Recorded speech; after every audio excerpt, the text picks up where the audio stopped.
What's up there, peeps? Hope we're all doing well. Welcome back to another video. Just want to thank all of you guys who've been subbing, leaving comments. Today we talk about a debate where it's okay wherever you fall on this one, guys. I didn't think we'd be talking about this, but as of recently, Call of Duty and Warzone got an update, a partnership and collab with none other than The Boys, a great TV show that a lot of people really enjoy watching, the whole series. A lot of compliments online about this one. And when they first announced it, I would say overwhelming praise about, oh, this is a great collab for Call of Duty. That didn't last too long, as apparently some people have problems with Homelander getting his own skin in the game with what he has done as a fictional character, sparking a great debate. And that's what this is, okay? This is simply a debate. You guys can feel how you went on this one.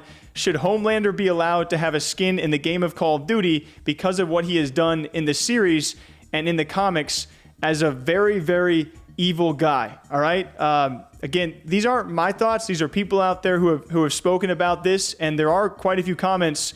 Let's get into it. As Modern Warzone was one of the first people to tweet about this, has since deleted as he called himself hypocritical. He did admit he's taken the L on this one, but it didn't stop the tweet going out saying it's kind of crazy that Call of Duty added a R word and a mass murderer, aka Homelander, as a playable character with an operator in his own skin store bundle. I didn't read that correctly. After all the recent drama Activision and Call of Duty have been through. And you guys probably know the drama. I don't really have to dive into that. They've been through a whole hustle bustle for a long freaking time now. The things that have been in the workplace and then recent stuff with Nick Merckx, you get it. But he wasn't the only one to talk about it. As Warzone creator Jesse Cooks also said, Homelander is the R word and he's the new Call of Duty operator. Am I missing something? I've only seen 2 seasons of the show, but crying laughing emoji. She continued, I fully understand this is a fictional character, but from my perspective as a woman in general, and especially in the gaming community, this is tone deaf. 1 of every 6 women has been a victim of an attempted or completed R word. The amount of times I've been told in the CoD lobby, I have to imagine she's had a lot of things said to her as well. And she continues by saying, basically tone deaf in my opinion. That's all. I'll still be playing Call of Duty and watching The Boys. See ya. And I almost understand to a point why this was brought up in the first place, only given the recent light that Call of Duty has been in.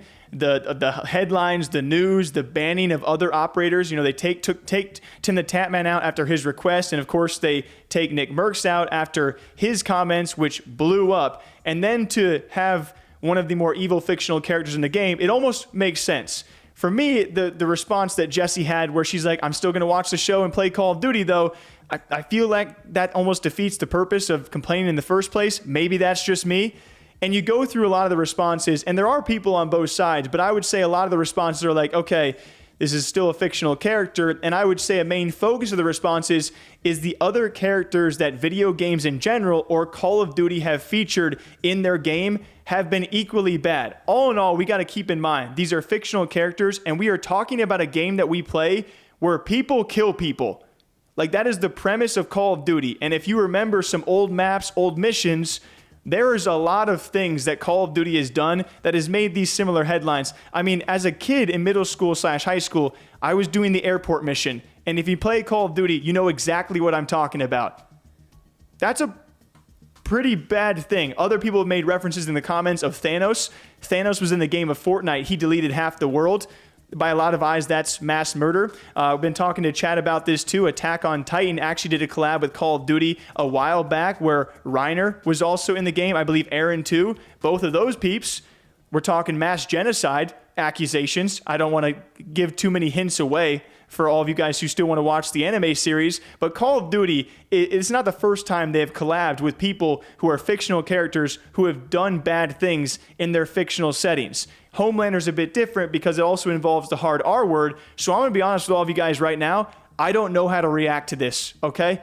I just know there's a bit of an uproar. There's a lot of people on both sides. I think for the most part, from what I have seen, people are like, you know what? It's Call of Duty. It's a collab. It's not that serious, but there are some people upset. So at the end of the day, this is simply a discussion. What do you guys think? Does Call of Duty deserve the backlash? Will they pull out of this? And some people that are Nick Merckx fans are also saying, you're going to ban Nick Merckx operator skin for what he said, but allow Homelander in for what he did? And I got nothing to say on that one. It's like we can't go a day in this space without something being brought up for something. It's just, it's a crazy world we live in, guys. Till next time, what do you think about this one? We'll see you back here sometime soon. Take care, okay? Drink up.